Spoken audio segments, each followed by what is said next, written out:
Welcome into another edition of Dawg Walk Talk. I'm your host for today, Palmer Thombs, joined by Ivan Maisel of On3's Sports. Ivan covers college football on the national scale and has seen the Dogs play twice this season. So we wanted to get his perspective from the national side of things. Obviously, you hear from Jake and I on a weekly basis from what we see each and every week, but figured, there's not many better in the business than Ivan. And so wanted to bring him in to talk to you during this bye week. First of all, Ivan, thanks for joining us. Oh, thanks for having me again, Palmer. Appreciate it. Yeah, Ivan joined us preseason with Jake on the call before the Georgia-Clemson game. Ivan was there for that game and then was in Athens this past weekend to see Georgia take on Kentucky. Ivan, so far, 7 weeks into this thing, what have your impressions of Georgia been, having seen them play twice in person and I'm guessing several other times on television? Palmer, I think that, and it's just not a revelation. I think they're the best team in the country. I mean, and to me, there is a space between them and everybody else, and let's all keep in mind it's October 19th, and I kept reminding myself Saturday as I was watching Georgia that 6 years ago, I awarded Leonard Fournette the Heisman Trophy right about now, and he didn't win it. So, it's not over, but that kind of defense doesn't go out of style. And the way teams are struggling against Georgia is just so impressive.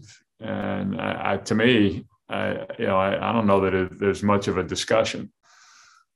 Yeah, it's kind of a so far so good situation for Georgia. You've liked what you've seen so far, and you want to, if you're a Georgia fan, like you said, it's October 19th. We're halfway through this thing. There's a lot of football left to be played. If Georgia gets to where they want to get to, they've played 7 games and they should have 8 games left, to come out on top in Indianapolis in January. So what is it to you from what you've seen? And I think I know where this answer is going to go, but I'm going to ask it anyway. What is it to you that has separated this team from the rest of the pack? I think just the defense, and if you wanted to be more specific, the defensive front. And, that's not a surprise. Everybody has been bragging on those guys up front all year, but it's one thing to predict they are going to be dominant. It's another to have them actually be dominant. And, the numbers are terrific. And just to watch them, to see how big and fast they are, and not even just fast, quick is probably the better word, to see how big and quick they are. There aren't many of those guys around. You usually find them in the SEC, and for the last decade, you usually found them in Tuscaloosa, and now they're in Athens, and I think that's the reason Georgia's number one. Yeah. You mentioned it there. You've got Jordan Davis as your Heisman Award winner. Halfway through the year, Devontae Wyatt is doing things alongside him, kind of a Batman and Robin situation there, and then Trevon Walker on the outside. Jalen Carter won SEC Defensive Lineman of the Week this week, and it sometimes gets forgotten about along that defensive line. About and there's this push to have him, as a potential defensive player winning the Heisman Trophy. You mentioned that quickness and his ability to chase down quarterbacks. We've seen that several times throughout this year, and you've heard opposing coaches compliment him. The comments from Shane Beamer stand out to me most when he was saying, after that game, hey, what makes them so good? Well, they've got a 6'6", 340-pound defensive lineman that runs faster than anyone in this call. About Davis specifically, what is it that is so impressive to you about him that you having seen all these players across the country that separates him from everyone else as that Heisman Award winner? I think it's just the bulk and the quickness. He's got quick feet, and that's remarkable. It's remarkable to see a man that big, first of all. Second of all, it's remarkable to see a man that big, that strong, who can move that quickly. And also, Palmer, it doesn't hurt that Jordan Davis is a delightful young guy. And I think if Georgia is able to do it and keep everything in the middle of the road, they need to get Jordan Davis's personality out there too, in terms of that kind of recognition for him. Because if you listen to him at all, then you really like him. And on top, and I think with a defensive lineman, that helps, because numbers are not easily to come by. Certainly for a nose tackle, a lot of what he does is enable other guys to make plays, and there's no way to really quantify that. So, but boy, he is certainly the complete package.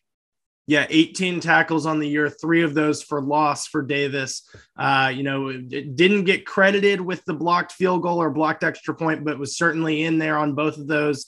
And like you said, he opens things up for the rest of this defense, whether it's Nakobe Dean, Channing Tindall, Adam Anderson, Nolan Smith. The guys behind him are able to make plays that they probably wouldn't be able to. The linebackers have said all along, Jordan has said all along, if there's 2 on me, somebody's free. And that's kind of stuck with me. Like you said, he's a great guy to talk to. One of my favorite Georgia players that we speak with on a regular basis. And Kirby pointed that out after the game Saturday, said, hey, like you said, a delightful guy to get to know. And if you haven't gotten to know him, take the time, because, enjoy it, because this is something special that we're watching in terms of Jordan Davis and this Georgia defensive line and what that has done for this defense entirely. No, that's true. And let's just hope that Kirby makes him available. That's always the eternal struggle with Kirby and the way he runs his program is getting guys out there. So let's hope he follows up on that. Right. Switching over to the offensive side of things, to me, the biggest storyline is the health of this team, and that goes hand in hand with the quarterbacks. You've seen JT Daniels start 3 games for Georgia this season. You've seen Stetson Bennett start 4, which, wow, if we had come into 2021 saying that Stetson Bennett was going to start more games than JT Daniels by the bye week, you would have thought something was going very, very wrong for Georgia. To his credit, Bennett has performed and has led this team, on the road. They go on the road and beat an Auburn team that is, Jordan-Hare Stadium is no easy task.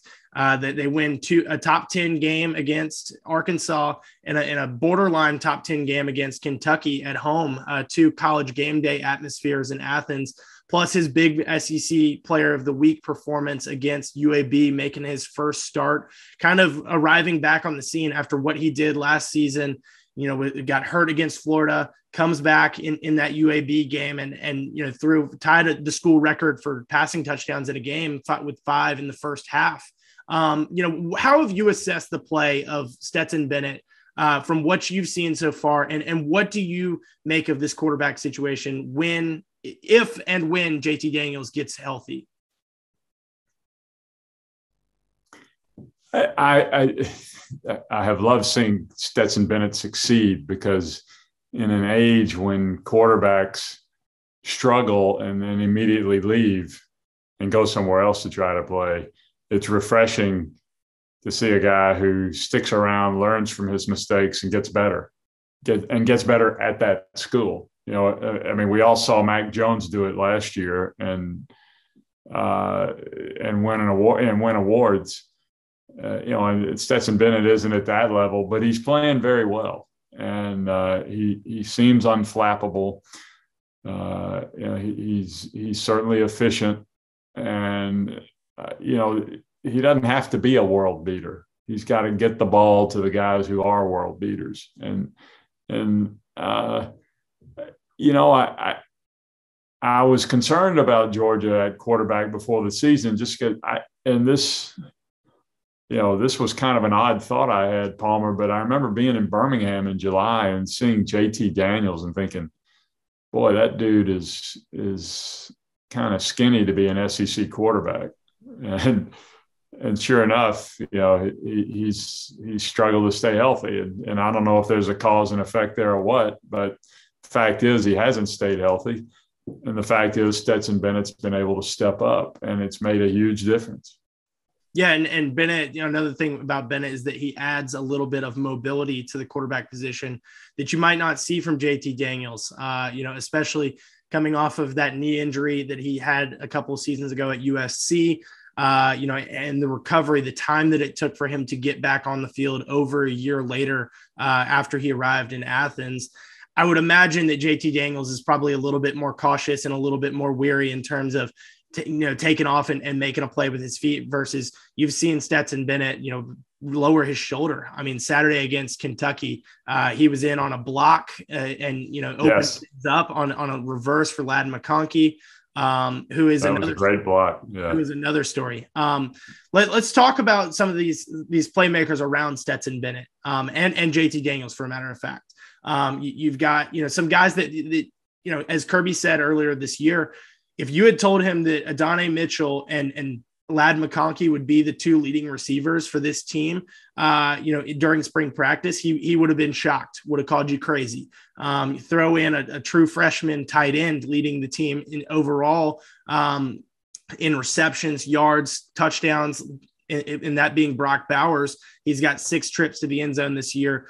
What have you made about Todd Monken, the way that he has play called around the injuries that Georgia has had, quite frankly? Well, he's done a terrific job, and I don't want to give Todd Monken all the credit. I think the kids, the players have done a tremendous job, but that's what a coordinator at his best does, is he figures out what tools he has, and then he goes and builds with with those tools. Mitchell's a good receiver. McConkey's been a real find. Wasn't Georgia the only one to offer him a scholarship? Yeah. So, I mean, that's crazy. It's, I was going to say it's better to be lucky than good, but I don't think that's luck. That's just a shrewd call on the, part of Kirby and his staff to sign McConkey. And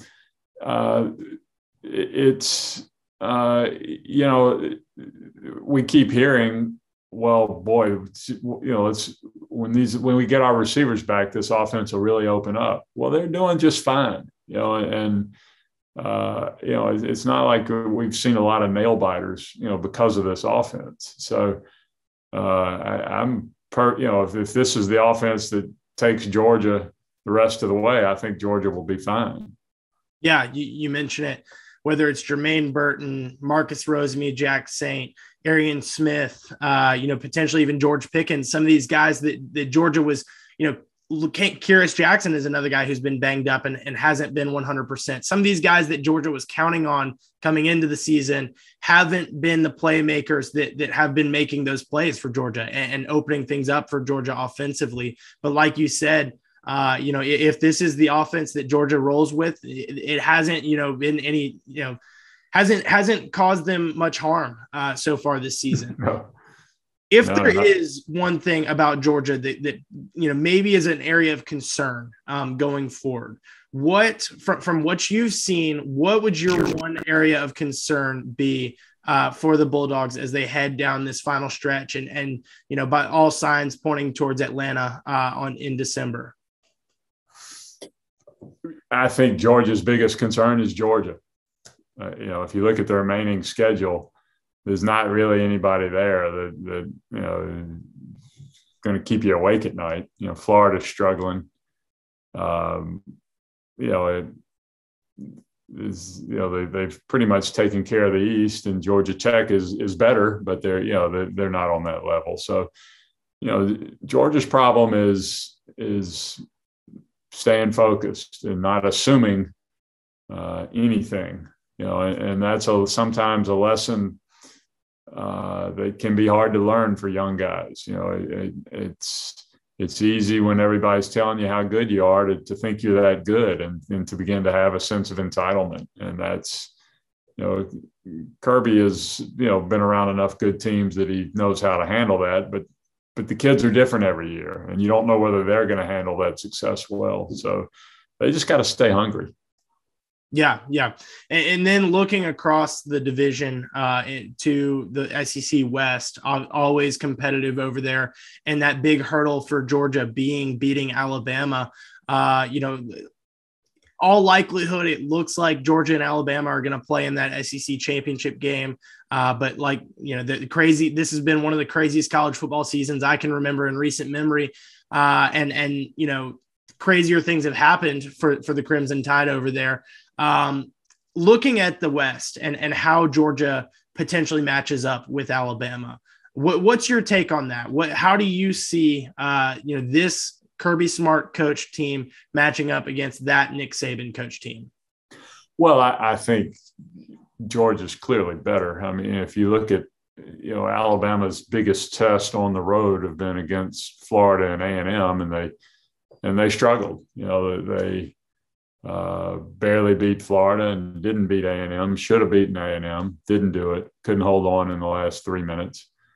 Alabama's got issues at the line of scrimmage. They're not really moving anybody out of the way in the running game. And the defensive line is very good, but it's not at Georgia's level. So, and if you control the line of scrimmage, you control the game. And we're back to where we started the call. I just think Georgia is better, and Alabama's got a half a season to continue to develop, but so does Georgia. And I didn't mention Tennessee. I wasn't overlooking Tennessee. Tennessee's probably the best team they got left. But I don't think Tennessee's good enough to beat Georgia. And at this juncture, I haven't seen anything from Alabama to make me think they're good enough to beat Georgia. Yeah. And like you said, we've kind of come full circle here. So I'm going to wrap things up with one last question for you. Looking at Georgia and where you would like to see them improve. Kirby Smart always, preaching improvement and competition and the importance of practice throughout this bye week, headed into Florida and what the rest of the season holds. Where one area that you would like to see Georgia improve, for this season and as they head down this stretch that could potentially be the deciding factor between raising a trophy in Atlanta, raising one in Indianapolis, and coming home empty-handed? Well, they missed the last extra point they tried. I thought that was,